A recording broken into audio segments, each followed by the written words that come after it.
love shoutout sa inyong lahat mga kapatid. Welcome back to my YouTube channel. So for today po, nagawa po ako ng atsara. Ayan, tingnan nyo ang aking mga gagamitin. So ayan, ito po ang aking mga gagamitin.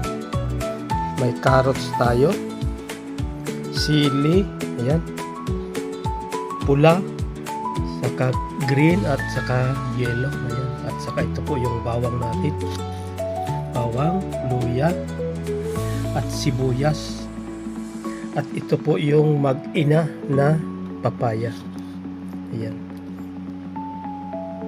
At ito naman po ang suka, pali 4 na litro po yan.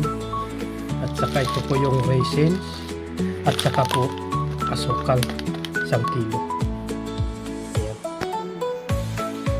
At ito rin po yung ating panimpla, asin, at saka po pamintang durog. At ito rin po ang ajinomoto. Maglalagay po ng konti ang palasa sa ating atsara. So yan, ay prepare ko na po ang aking lulutuin na atsara. Ayan. At ito na po yung papaya. Tinagad ko na po yan. Hindi ko na po pinakitang isa-isa dahil magtatagal tayo sa video. Ayan. So yan, umpisahan ko lang po ang pagkagawa ko ng atsara mga kapatid. At ito lang po ang may bibigay kong tip sa inyo para magtagal ang inyong atsara, yung hindi kaagad napapanis. Ayan, tingnan nyo ang gagawin ko. Kasi lulutuin ko muna po yan. Ito po. Ayan po, ibubuhos ko na itong mantika. Ay, suka.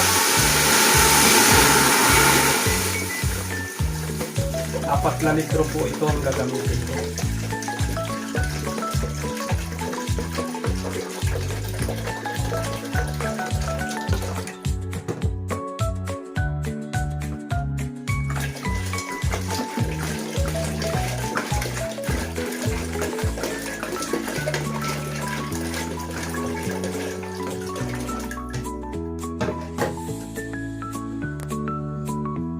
So ayan, ilalagay ko na rin po itong asukal.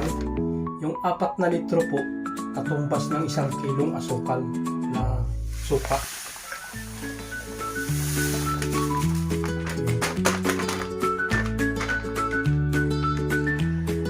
Ayan, ipapakita ko po sa inyo kung paano ko gawin para maging tip din sa inyo kung paano yung matagal ang hindi mapanis.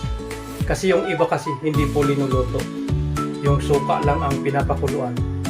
Pero itong ganitong gagawin ko, talagang subok na hindi madaling masira. Ito ang gagawin ko. Ayan, papakuluin ko muna itong suka at saka yung asukal para sama na siya din sa ano.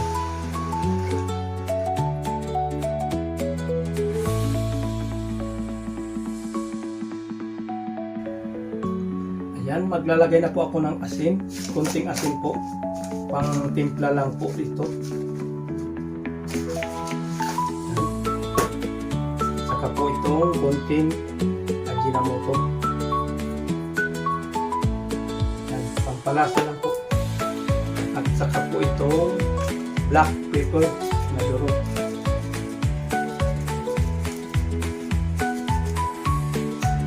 Ayan po ang ginagamit ko. Ayan, kulong-kulo na po ang ating suka. Uunahin ko na po itong ating sibuyas.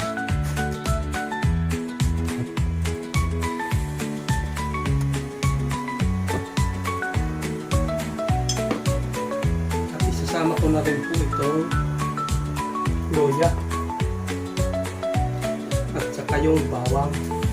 Ayan. Ayan po, at kumulo na po ulit. Ilalagay na po natin itong papaya.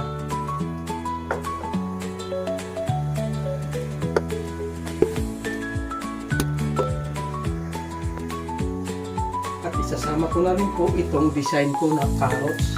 Ayan.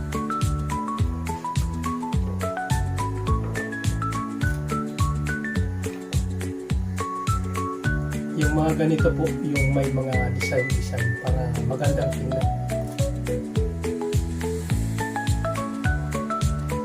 So ayan po, kumulo na naman uli.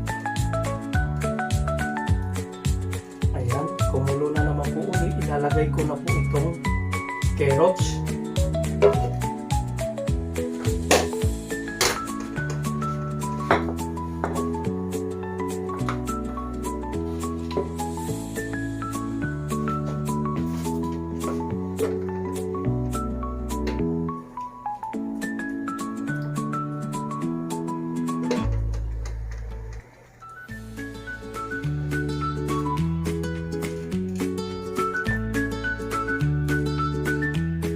So ayan, medyo kumulo na, ay pagkulo na naman ang paglagay natin ng carrots. Ayan. Itong sili dito ko po pinakuluan dahil para matanggal yung ibang anghang, para hindi ganong maanghang yung ating atsara. Ayan.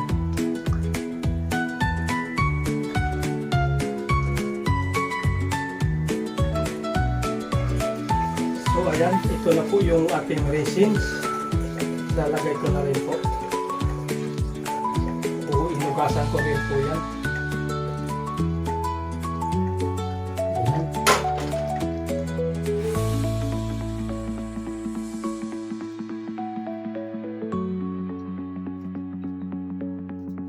Ayan.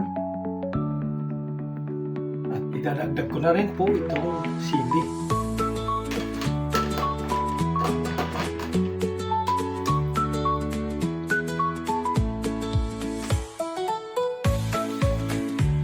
Po. So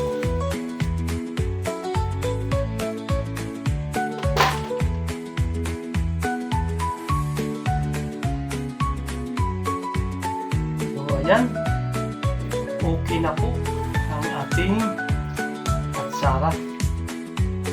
Ganon po ang tip na binigay ko sa inyo para matagal po ang buhay ng atsara, hindi po madaling mapanis.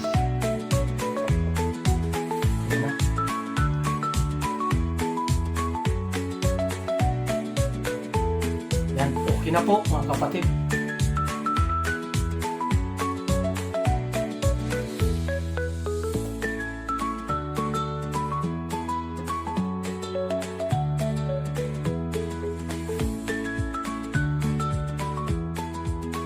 So ayan, ito na po yung aking atsarang ginawa.